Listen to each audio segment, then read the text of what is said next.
Okay guys, तो बात करने वाले हैं हम लोग इसमें टेक्निकल एनालिसिस, डाउ थ्योरी। तो लास्ट टाइम हमने बात करी थी फंडामेंटल एनालिसिस की, जिसमें हम लोग पूरा कवर कर रहे थे जो जो भी इंपॉर्टेंट टॉपिक है हमारे पास फंडामेंटल्स में, जो भी रेशोज हैं, जो भी थियोरेटिकल कॉन्सेप्ट्स हैं, वो सारी चीज़ें हमने कवर करी। अब हमने क्या समझा, फंडामेंटल होता है कि व्हाट टू बाय, ठीक है, लेकिन व्हेन टू बाय वो हमको टेक्निकल एनालिसिस बताएगा। तो दोनों ही चीज़ यहाँ पे इंपॉर्टेंट है समझनी। तो चलो स्टार्ट करते हैं फिर टेक्निकल डाउ थ्योरी से। ओके, तो अब यहाँ पे हम लोग टेक्निकल एनालिसिस की क्यों बात कर रहे हैं। हमने देख लिया फंडामेंटल एनालिसिस में कि व्हाट टू बाय, ठीक है, लेकिन यहाँ पे कोई स्टॉक अंडर वैल्यू भी रह सकता है कुछ सालों तक। तो यहाँ पे इंपॉर्टेंट है टाइमिंग समझना, मार्केट में ट्रेंड क्या चल रहा है, कौन सा सेक्टर अभी बूम पे है, ठीक है। तो किस में बुल रन है, किस में बेयर रन है, सारी चीज़ें यहाँ पे समझ में आ जाती हैं एक बार ट्रेंड समझ लिया। ओके, तो सबसे पहले यहाँ पे पॉइंट आता है प्राइस डिस्काउंट। प्राइस डिस्काउंट कैसे हो सकता है, यहाँ पे कोई न्यूज़ आई या फिर कंपनी की रिपोर्ट आई या फिर कुछ मार्केट में हुआ, ठीक है।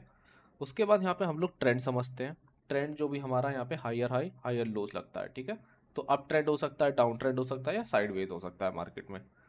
अब उसके बाद यहाँ पे आता है हमारे पास हिस्ट्री रिपीट। हिस्ट्री रिपीट मतलब पैटर्न जो हमारे पास बनते हैं ना मार्केट में, वो सारी चीज़ें रिपीट होती हैं, क्योंकि यहाँ पे साइकोलॉजी ह्यूमन की चल रही है। ह्यूमन कैसे सोचता है, कैसे कैसे ट्रेड करता है, अल्टीमेटली कोई भी अगर रिसर्च एनालिसिस कर रहा है तो किसी भी बड़े इंस्टीट्यूशन में कोई ह्यूमन ही बैठा होगा जो रिसर्च कर रहा होगा, और वही इस पे बेट करता है मार्केट में। तो हमारे पास एक आता है वाइकॉफ लॉ। वाइकॉफ लॉ क्या होता है कि मार्केट में जो स्मार्ट मनी बायर्स हैं, स्मार्ट मनी बायर्स कहते हैं किसको हैं, जो भी इंस्टीट्यूशनल बायर्स हैं, स्मार्ट मनी, जो बहुत अच्छा पैसा लगाते हैं मार्केट में, जिनकी वजह से मार्केट बेसिकली मूव होता है। तो वो कहाँ पे लगाते हैं पैसा, इस ग्राफ में देखो। जहाँ पे भी एक्यूमुलेशन हो रहा है, एक्यूमुलेशन हो रहा है स्मार्ट मनी बायर्स का, जो भी हेज फंड्स हैं, इंस्टीट्यूशनल बायर्स हैं, जिन पे बहुत बड़ा पैसा है, वो साइडवेज मार्केट में एक्यूमुलेट करते हैं, ठीक है। फिर उसके बाद ब्रेकआउट आता है। अब इस पोजीशन पे देखोगे ना, जब डिस्ट्रीब्यूशन डिस्ट्रीब्यूशन में क्या होता है, रिटेलर्स एंटर करते हैं। रिटेलर्स एंटर करने के बाद अब यहाँ पे इंस्टीट्यूशनल सेलर्स यहाँ पे सेल कर देते हैं अपना। उसके बाद हमारे पास क्रैश आ जाता है।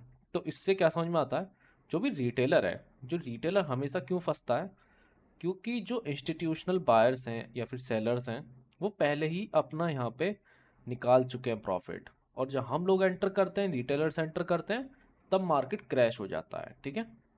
तो यहाँ पे सिंपल सा एक चार्ट यहाँ पे बना रखा है, जो एक लॉ है हमारा, ठीक है, मेथड है, वाइकॉफ मेथड। तो पैटर्न्स और इंडिकेटर्स को एक अलग वीडियो में कवर करूंगा, लेकिन अभी के लिए समझते हैं यहाँ पे दो दो चीज़ें दी हुई हैं। तो इसको देखते कैसे हैं। सबसे पहले हेड एंड शोल्डर। बेसिकली यहाँ पे कुछ हेड एंड शोल्डर जैसा दिखेगा, ये दो शोल्डर्स हैं हमारे, ये दो हेड है।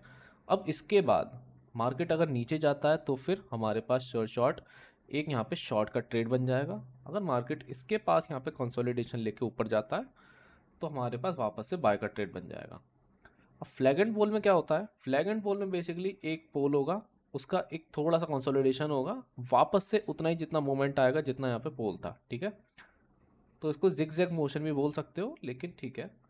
तो अब यहाँ पे इंडिकेटर देखोगे तो मूविंग एवरेजेस, आरएसआई, कुछ लैगिंग होते हैं, कुछ लीडिंग होते हैं। लीडिंग होते हैं जो आगे के प्राइस मूवमेंट की प्रिडिक्शन करते हैं, या फिर कुछ फोरकास्टिंग करते हैं कि कैसे प्राइस मूव हो सकता है आगे। और यहाँ पे कुछ होते हैं लैगिंग। तो दोनों का यूज़ करना जरूरी है हमारे पास।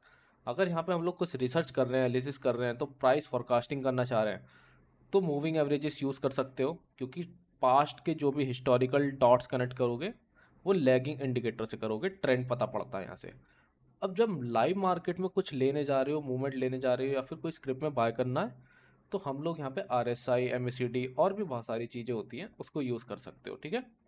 तो जब भी बेसिकली यहाँ पे कुछ एनालिसिस करना है तो लैगिंग, अगर कुछ यहाँ पे फोरकास्टिंग करनी है या फिर लाइव तभी के तभी कुछ मूवमेंट लेना है, तो R S I, M A C D best होता है, ठीक है।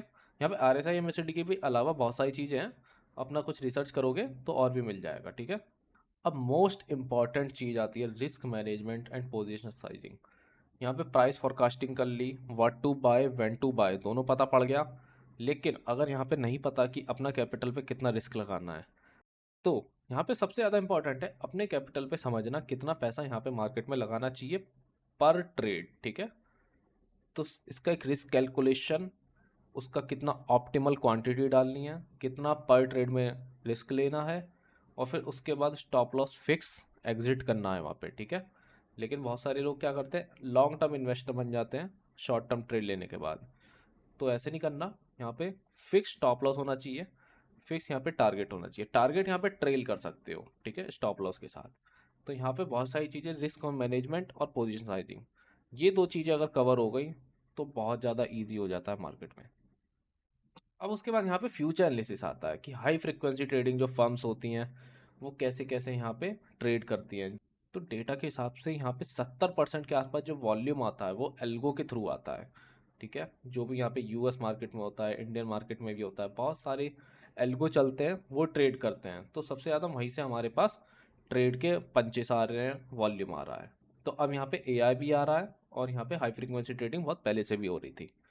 उसके बाद आता है एल्गोरिथमिक रेजोनेंस। तो बेसिकली एल्गोरिथमिक यहाँ पे पैटर्न के हिसाब से यहाँ पे ट्रेड करता है। अब टोकनाइजेशन क्या होता है, रियल वर्ल्ड एसेट मूविंग, ठीक है।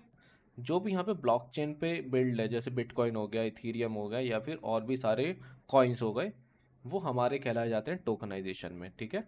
तो उसमें क्या है, सारा एक ब्लॉकचेन से कनेक्टेड है सब कुछ, और वहाँ पे प्राइस मूवमेंट अपने हिसाब से होती है, और जिसको हम लोग क्रिप्टो भी कहते हैं बेसिकली। तो फाइनली यहाँ पे फंडामेंटल और टेक्निकल दोनों हमने कवर करी। लास्ट में देखोगे पूरा एक लूप है, ठीक है। सबसे पहले हमने मैक्रो इकोनॉमी समझी, माइक्रो इकोनॉमी समझी। मैक्रो क्या होती है, मैक्रो होती है बड़े लेवल पे, जैसे जीडीपी का डेटा हो गया, इन्फ्लेशन का डेटा हो गया। माइक्रो क्या होती है, कंपनी के लेवल पे, इंडस्ट्री के लेवल पे क्या चीज़ें काम कर रही हैं, ठीक है।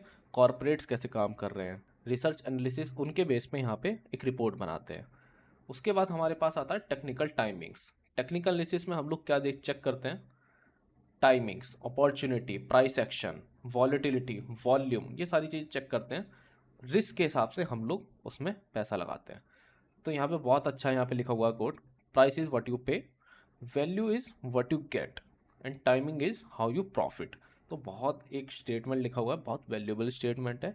इसको समझ गए तो यहाँ पे बहुत ईजी हो जाता है, फंडामेंटल और टेक्निकल दोनों यहाँ पे इंपॉर्टेंट है। फाइनली ये कंक्लूजन है। तो ठीक है फिर, तो इसको एंड करते हैं, और इसके बाद हम लोग मिलेंगे कुछ नेक्स्ट सीरीज़ में, ठीक है। कुछ भी डाउट है मेल या व्हाट्सएप कर देना मुझे, मैं वहाँ पे अवेलेबल हूँ। ओके ओके गाइस, तो मिलते हैं नेक्स्ट वीडियो में।